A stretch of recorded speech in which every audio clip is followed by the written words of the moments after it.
Ram Ram check करा त्याच पावसान देखू शकतास तुम्ही आपला मागे शेतच दसरथ घास तर ज्या बी पाऊसले शेळी पालन बोकड पालन असं काही करा ना असेल तर तेच न करता आजचा व्हिडिओ खूप महत्त्वाचा शे म्हणा भाऊसन शेती करत असताना परत असा प्रॉब्लेम येईल ना त्यामुळे शेतीले पूरक व्यवसाय म्हणजे करणं तर खूप गरज नाही यायला ते आजनं काढले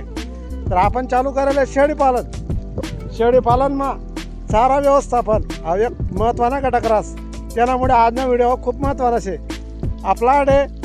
दशरथ घास आहे मेथी घास आहे शेवरी आहे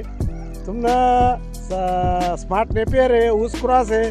असा 5-7 चारा पिकं याची लागवड आणि असं बियाणं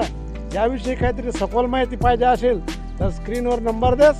नंबरवर कॉल निश्चित करा ना पुरेपूर माहिती द्यावाना प्रयत्न करसो भाऊसन आणि आपला पेजले फॉलो करेल नसणार तर फॉलो करी द्यावा कारण की आपला पेजवर असंच काहीतरी नवनवीन व्हिडिओ येत राहतात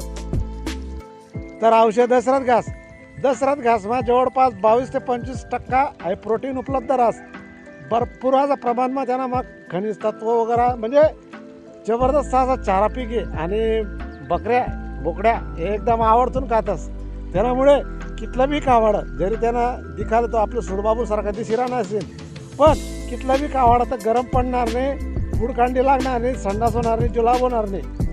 तर भाऊसन ह्या जे चारा पीकने लागवड कशी करानी त्याबद्दल तुम्हाला संपूर्ण माहिती वगैरे भेटेल आणि आपला बियाणं सुद्धा अवेलेबल भेटेल